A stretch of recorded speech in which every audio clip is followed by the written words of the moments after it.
हरियाणा में पशुधन पार्ट 2। हरियाणा में पशुपालन से संबंधित अब योजनाएं पढ़ेंगे। सघन पशु विकास परियोजना का प्रारंभ किया गया था वर्ष 1972 भिवानी से। बांझ मुक्त पशुधन स्कीम 2009-10 में लॉन्च की गई थी राष्ट्रीय कृषि विकास योजना के तहत। इसका उद्देश्य था प्रति पशु उत्पादन को बढ़ाना। इसके तहत ग्रामीण युवा प्रशिक्षण प्राप्त करने के बाद कृषकों के घर जाकर उनके पशुओं को कृत्रिम गर्भधारण की सेवा प्रदान करते हैं।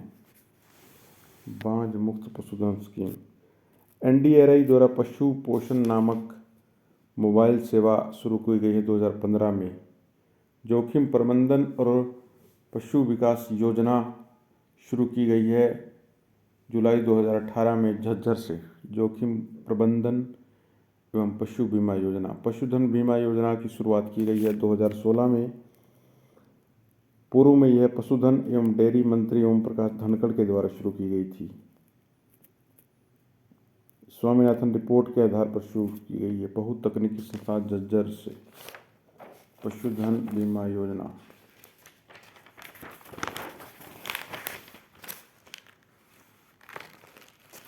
इस योजना के तहत अनुसूचित जाति के पशुपालकों के लिए निःशुल्क बीमा है। सामान्य वर्ग के लिए गाय, भैंस, सांड और ऊँटों के लिए 100 रुपये के प्रीमियम पर 3 वर्ष तक बीमा प्रदान किया जाता है। भेड़, बकरी, सूरों के लिए 25 रुपये के प्रीमियम पर 3 वर्ष की अवधि के लिए बीमा प्रदान किया जाता है। हरियाणा के पशुपालन एवं डेयरी विभाग ने पशुधन बीमा योजना के तहत 1 लाख मवेशियों को शामिल करने का लक्ष्य निर्धारित किया है। पशु संजीवनी योजना, इसको लॉन्च किया गया था 2018 अक्टूबर में। हरियाणा सरकार ने मोबाइल पशु चिकित्सा क्लिनिक के माध्यम से पशुधन के लिए गुणवत्ता स्वास्थ्य केंद्र के लिए पशु संजीवनी सेवाधन पशु चिकित्सा योजना शुरू की है। इस योजना को पायलट प्रोजेक्ट के तौर पर 3 जिलों जींद, यमुनानगर और नूंह में के सभी ब्लॉक्स में शुरू किया गया था। पशुधन के लिए गुणवत्तापूर्ण पशु चिकित्साएं सेवाएं, पशु चिकित्साएं, चलिए ठीक है। पंडित दीनदयाल उपाध्याय सामूहिक पशु योजना 2019 में शुरू हुई थी। पशुपालन डेयरी विभाग हरियाणा सरकार इसमें पशुओं के लिए बीमा प्रीमियम राशि उपलब्ध कराती है। बड़े पशु के 100 रुपये प्रति पशु और छोटे पशु के लिए 25 रुपये प्रति पशु। SC कैटेगरी के लिए फ्री है। गरीबी रेखा से ऊपर के लिए बीमा राशि 300 रुपये है। इस योजना के अंतर्गत पशुपालक अपने 5 बड़े पशु अथवा 50 छोटे पशुओं का बीमा करवा सकते हैं। पंडित दीनदयाल उपाध्याय सामूहिक पशु बीमा योजना, इस योजना के अंतर्गत पशुपालक अपने पशुओं के बीमा 1 साल और 3 साल के लिए करवा सकते हैं।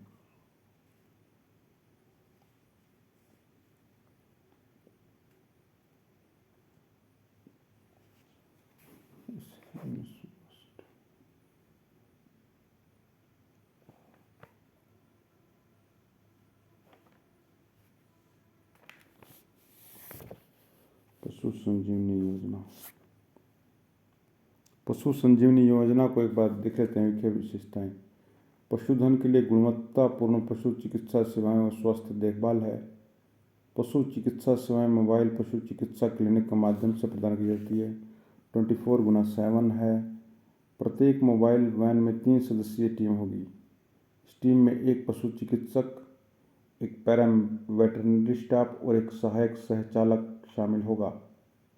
इस योजना का लाभ उठाने के लिए हेल्पलाइन 1962 पर कॉल की जा सकती है। यह बिल्कुल मुफ्त है। उपचार और दवाएं में कोई शुल्क नहीं है। अच्छा, जींद, यमुनानगर और नूंह में ही है भी तो ये।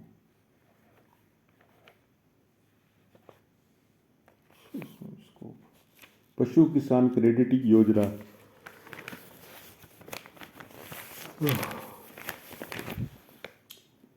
शुरुआत जो हुई थी पशु किसान क्रेडिट योजना की भिवानी से दिसंबर दिसंबर 2019 में। उद्घाटन जेपी दलाल तत्कालीन कृषि और पशुपालन मंत्री ने किया। एस्केड योजना के तहत मुंह और खुरपा रोग की रोकथाम हेतु वृहद स्तर पर पशुओं को टीकाकरण कार्यक्रम चलाया जा रहा है। हरियाणा देश का पहला और अकेला राज्य है जहां अनुसूचित जातियों के लिए मुफ्त बीमा योजना शुरू की गई है। पशु विकास वाहिनी योजना, ग्रामीण क्षेत्रों में पशुपालकों को पशुओं के बारे में 24 घंटे जानकारी उपलब्ध करवाना। मोबाइल पशुधन एम्बुलेंस योजना, इस योजना की शुरुआत फरवरी 2024 में जाटपाली स्थित केंद्रीय विश्वविद्यालय महेंद्रगढ़ से की गई। मोबाइल पशुधन एम्बुलेंस योजना, इसके तहत 70 मोबाइल पशु चिकित्सा वैन खरीदी जा चुकी है। इस उद्देश्य से आपातकालीन पशु सेवाएं प्राप्त कराना है। ये तो आ ही गया है। हरियाणा में गौशालाएं हैं तो आंकड़े ऊपर नीचे होते रहते हैं। इसमें तो 615 गौशालाएं हैं, पंजीकृत 546 हैं। हरियाणा में पहली गौशाला जो बनी थी रेवाड़ी में 1878 में। इतना पुराना है गौशाला का इतिहास। स्वामी दयानंद सरस्वती गौशाला उसका नाम था। 24 दिसंबर 1878। पहली मॉडल गौशाला करनाल में। सबसे अधिक गौशाला वाला डिस्ट्रिक्ट कौन सा है? सिरसा। सबसे कम गौशाला रेवाड़ी में। तो दूध कहाँ से आता है इनके पास? सबसे अधिक गायें सिरसा में, सबसे कम गायें पंचकुला में। पंचकुला में सिर्फ ग्रीनरी ये लगता है। हरियाणा गौ सेवा आयोग की स्थापना जो है गौ सेवा अधिनियम 2010 के तहत की गई है। मुख्यालय इसका पंचकुला में है।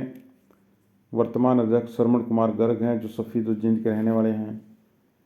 इसमें सभी गैर सरकारी सदस्य हैं। सदस्यों की नियुक्ति 2015 में हुई थी। गोकुल ग्राम हिसार सेक्टर 1 में राजकीय पशुधन फार्म में। गोकुल ग्राम कौन सा है? गोकुल ग्राम हिसार के सेक्टर 1 में राष्ट्रीय पशुधन फार्म में है गोकुल ग्राम। हरियाणा में गो अभ्यारण्य हिसार, यमुनानगर, पानीपत और चंडीगढ़ में खोले गए हैं।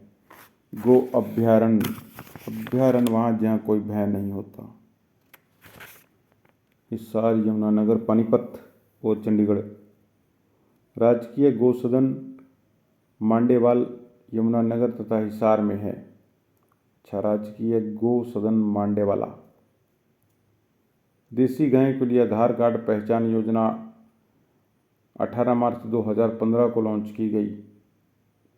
हरियाणा देश का कौन सा राज्य है जहां गाय की पहचान के लिए 12 अंकों का यूनिक आईडी नंबर भी दिया गया? पहला। राज्य में पालतू पशु को आवारा छोड़ने पर कितने रुपए जुर्माना है? 50,000 रुपये। 1 भी रुपये जुर्माना नहीं लगता। घूम रहे हैं पशु। राज्य में गौचारण भूमि कब्जा मुक्त आंदोलन के जनक है संत गोपाल दास। राज्य में किस दिन बैलों की छुट्टी होती है? अमावस्या के दिन बैलों की छुट्टी होती है। गौशालाओं में कितनी क्षमता के सौर ऊर्जा लगाए गए हैं? 1200 किलोवाट। हरियाणा गोवंश संरक्षण व गौ संवर्धन अधिनियम 2015 मार्च में लागू किया गया था। तत्कालीन राष्ट्रपति प्रणब मुखर्जी के द्वारा बिल को अनुमति दी गई थी जिसमें गौ हत्या पर 3 से 10 साल की जेल और 1 लाख रुपए जुर्माना है। वध हेतु निर्यात 3 से 7 साल की सजा, 30,000 से 70,000 जुर्माना। गौ मांस की बिक्री 3 से 5 साल की जेल, 30,000 व 50,000 रुपये जुर्माना। प्रमुख पशु मेले हैं। हरियाणा का सबसे बड़ा पशु मेला लगता है जहाजगढ़ बेरी झज्जर। इस मेले का मुख्य आकर्षण है मुर्रा भैंस। राज्य में सबसे बड़ा ऊंट मेला बरालू गांव भिवानी में। एशिया का दूसरा सबसे बड़ा गधों का मेला कहाँ लगता है? छपेरी झज्जर में। National institute of animal genetics की स्थापना 1984 में करनाल में की गई। राष्ट्रीय पशु आनुवंशिक संसाधन संसाधन bureau, national bureau of animal genetic research, वर्ष 1985 करनाल में, सारा कुछ करनाल में ही। इसका उद्देश्य है पशुधन और कुक्कुट आनुवंशिक संसाधनों की पहचान, मूल्यांकन, लक्ष्य, वर्णन, संरक्षण। NBAGR की स्थापना 21 सितंबर 1984 को बेंगलोर में दो संस्थानों, राष्ट्रीय पशु आनुवंशिक संस्थान और राष्ट्रीय पशु आनुवंशिक संसाधन ब्यूरो के रूप में की गई। वर्ष 1985 में से करनाल स्थानांतरित कर दिया गया। वर्ष 1995 में दोनों संस्थान का राष्ट्रीय पशु आनुवंशिक संसाधन ब्यूरो में विलय कर दिया गया। स्मरणीय तथ्य: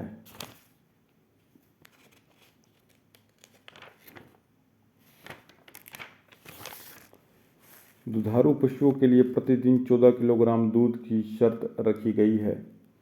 हरियाणा में कुल पशु चिकित्सालय हैं 2857, कुल वीर्य बैंक है 8, प्रजनन हेतु वीर्य कोष है भिवानी 1972 में स्थापित हुआ था। हरियाणा में वीर्य बैंक तथा स्पून पक नाइट्रोजन प्लांट नारनौल महेंद्रगढ़ में है। हरियाणा में भ्रूण प्रत्यारोपण एम्ब्रो ट्रांसप्लांटेशन प्रयोगशाला कहाँ है? हिसार में। इसकी गोकुल मिशन के तहत स्थापना की गई है। गोकुल मिशन। एशिया का सबसे बड़ा पशुधन फार्म हिसार में। केंद्रीय भैंस अनुसंधान स्थान हिसार में। केंद्रीय अश्व अनुसंधान स्थान हिसार में। देश की पहली गधी हलारी नस्ल के दूध के डेयरी कहाँ है? हिसार में। ऊंट अनुसंधान संस्थान सिरसा में। केंद्रीय भेड़ अनुसंधान संस्थान हिसार में। स्थापना 1967 से 1970। सहयोग ऑस्ट्रेलिया के सहयोग से। राजकीय कटड़ा फार्म है हिसार में। आधुनिक सुअर अनुसंधान संस्थान भी हिसार में। राज्य में सुअर अनुसंधान स्थान बस्तवाड़ा करनाल में। बकरी अनुसंधान स्थान लोहारू भिवानी में प्रस्तावित है। प्रथम पालतू पशु चिकित्सा केंद्र सह प्रशिक्षण चिकित्सालय है पंचकुला में। कुक्कुट रोग जांच प्रयोगशाला थानेसर कुरुक्षेत्र में 1988-89। क्षेत्रीय चारा उत्पादन एवं प्रदर्शन केंद्र कहाँ है? हिसार में। पशु चिकित्सा टीकाकरण संस्थान हिसार। हरियाणा पशु चिकित्सा प्रशिक्षण स्थान हिसार। सबसे ज़्यादा हरियाणा नस्ल की गाय सोनीपत में। सबसे ज़्यादा साहिवाल नस्ल की गाय सिरसा में। हरियाणा में प्रति व्यक्ति दूध उपलब्ध 1098 ग्राम प्रतिदिन। पूरे भारत में तीसरा स्थान। सिरसा, भिवानी, रोहतक तथा सोनीपत में 4 पॉलीक्लिनिक तथा जींद, रेवाड़ी, चरखी दादरी में प्रस्तावित हैं। जोखिम प्रबंधन हेतु पशुधन बीमा योजना 19 जुलाई 2016 झज्जर से। हरियाणा में सर्वाधिक वेटरनरी इंस्टीट्यूट कहाँ है? जींद और सिरसा में। राज्य का प्रथम पशु विज्ञान केंद्र कहाँ है? कैथल में। किस स्थान पर लघु दुग्ध संयंत्र स्थापित करने के लिए किया जाएगा जिसमें मिठाइयाँ भी बनाई जाएगी? शेरला गांव भिवानी। 1 फरवरी 1991 को कृषि सहकारिता विभाग के 2 विभागों को परिवर्तित करके एक अलग विभाग पशुपालन एवं डेयरी विभाग अस्तित्व में आया। यमुनानगर में पशुपालक एवं डेयरी विभाग 1 फरवरी 1991 में अस्तित्व में आया था।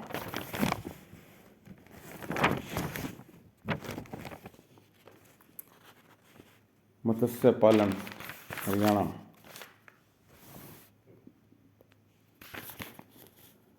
हरियाणा में मत्स्य पालन के मुख्य केंद्र जो हैं अंतर्देशीय जल और कृत्रिम तालाब हैं। अर्थात हरियाणा राज्य में किसान अंतर्देशीय जल व कृत्रिम तालाबों में मछली पकड़ने के लिए प्रेरित हैं।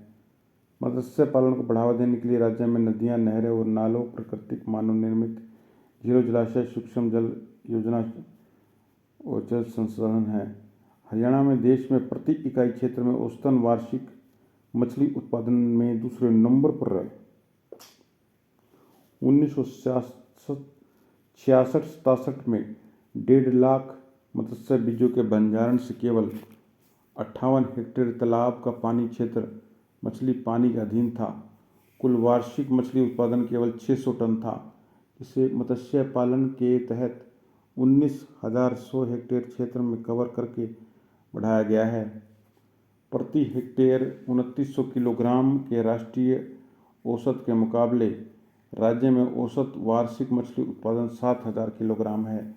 राज्य में इंडियन मेजर कॉर्प और कॉमन कॉर्प के बीज उत्पादन में भी आत्मनिर्भरता हासिल की है। 1 नवंबर 1966 को हरियाणा राज्य के गठन के समय मछली पालन के अंतर्गत कुल क्षेत्र 58 हेक्टेयर था, तो दिसंबर 2023 के अंत में 18,702 हेक्टेयर हो गया है। झींगा उत्पादन में हरियाणा प्रदेश देश भर में पहले स्थान पर है। प्रदेश में झींगा उत्कृष्टता केंद्र गरवा गांव भिवानी में है। हरियाणा देश का पहला स्थलबद्ध राज्य है, लैंडलॉक स्टेट है, जो सफ़ेद झींगा पालन में अंतर्देशीय भूमिगत खारा पानी का इस्तेमाल करता है। प्रमुख स्थान व मंडियां।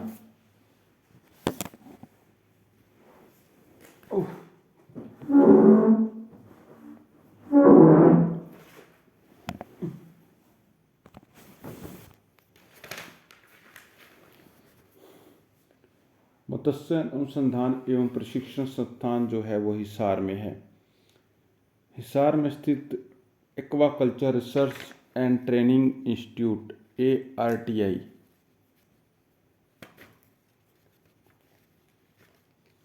नामक प्रशिक्षण केंद्र की स्थापना विश्व बैंक परियोजना के तहत की गई है। उप प्रशिक्षण केंद्र ज्योतिषर कुरुक्षेत्र में है। इसकी स्थापना मत्स्य विभाग हरियाणा के द्वारा की गई है। हरियाणा में 4 मछली बाजार हैं। मछली उत्पादकों के विपणन मार्केटिंग की सहायता प्रदान करने के लिए फरीदाबाद, पानीपत, यमुनानगर और बहादुरगढ़ में 4 मछली बाजार स्थापित किए गए हैं। फरीदाबाद, पानीपत, यमुनानगर और बहादुरगढ़ में। इन चारों को मछली मंडियों के अधीक्षक एवं पर्यवेक्षक का कार्य हरियाणा राज्य कृषि विपणन बोर्ड को दिया गया है। थोक मछली की मार्केट जो है गुरुग्राम में है। हरियाणा में मत्स्य स्वास्थ्य सुरक्षा केंद्र 21 हैं। हरियाणा में जलचर पॉलिटेक्निकल 14 हैं। हरियाणा में जलचर जांच प्रयोगशाला 1 है। हरियाणा में मत्स्य महाविद्यालय HU हिसार में है।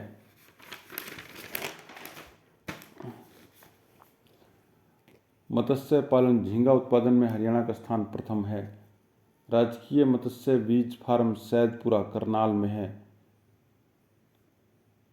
झींगा मत्स्य पालन के उत्कृष्ट केंद्र कहाँ स्थापित किया जाएगा?